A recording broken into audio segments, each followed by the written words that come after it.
Here are some suggestions from our Gold Standard Committee, and they are the group of teachers, including myself and some other veteran teachers of e-learning, and the committee came up with some things that you need to know before you start the course, and these are things that you need to know in order to be successful.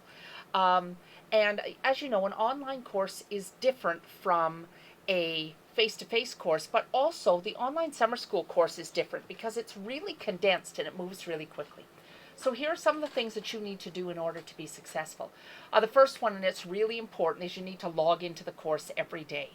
And I would say that there are days when you need to log in a couple of times during the day. So if you're working, you might check it in the morning before you go to work, and then check it when you get home. And then if you're doing all your work in the evening, which is just fine, it doesn't matter to me what time you do your work, that you check in and then you spend some time on the course. So make sure that you're checking in like in the morning if you can, and then during the time when you're doing your work. If you're doing the work in the morning, then check in again in the evening. Just because each day of the course is almost like a week in kind of like regular semester time. I'm not one for throwing a bunch of surprises at you, but I still think it's a good idea for you to think of the course as something you need to be in frequently. For me, I find that students who are not in the course regularly tend to lose track a bit, and they're the students who fall behind. Second is to keep a schedule or a calendar for the work that is coming up. Now, for me, this is the second one we're looking at here. I have the calendar set up so that you know when the activities are due, so that you'll know at the beginning of the semester basically when things are due. You need self-discipline. So you need to finish those assignments and discussions by the deadline. Now, my deadlines are always at just before midnight, but for all except the last couple of assignments, if they're in by the next morning, that's fine with me. So it says, like maybe it says it's due July 3rd at 11:59.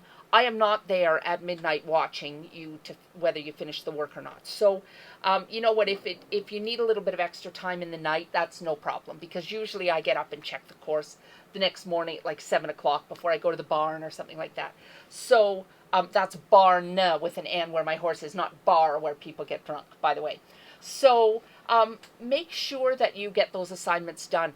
They catch up on you really quickly. So students who fall a bit behind for whatever reason tend to stay behind.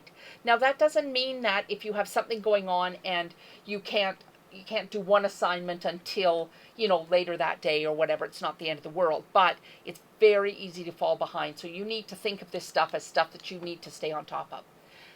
You should notify me when problems arise, because there are things that we can do about that. Like if you're sick, just send me a quick email saying, Miss, I got up this morning, I'm not feeling well, so I need to have a small extension. That's no big deal. You need to try some different tools. So make sure that you don't just think, oh, well, I'm going to do everything on paper, but I don't know, I've never made a video or I've never recorded something.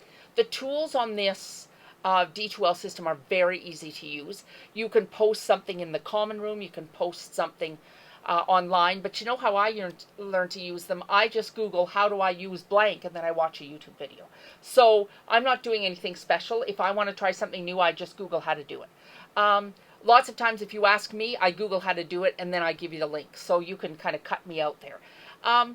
You need some good problem-solving skills. Sometimes things don't go right, so try a couple of different ways to do something. Don't just say, I don't know how to do this, and so I'm not going to do it, because again, you'll find that you fall behind really quickly. My FAQ section, frequently asked questions section, has lots of questions that I've been gathering up answers to for years and years.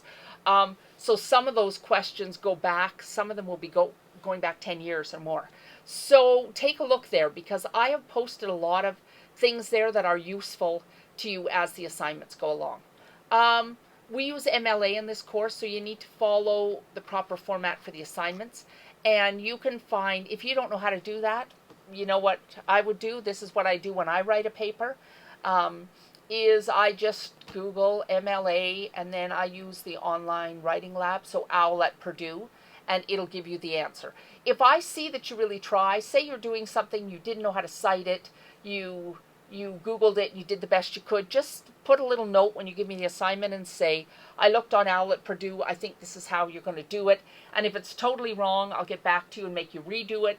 But usually your best attempt is going to give you the correct answer. Proofread and edit your work.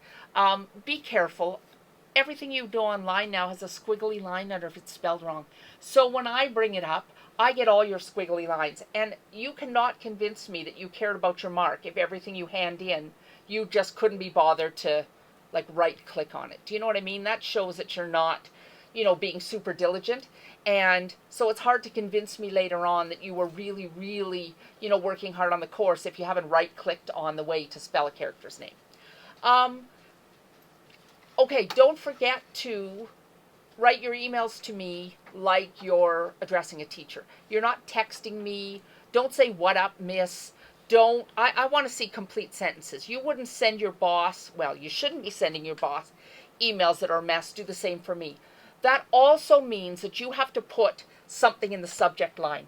And don't put something in the subject line like question. That's useless to me because I might need to go back and find them later. Be specific in that subject line.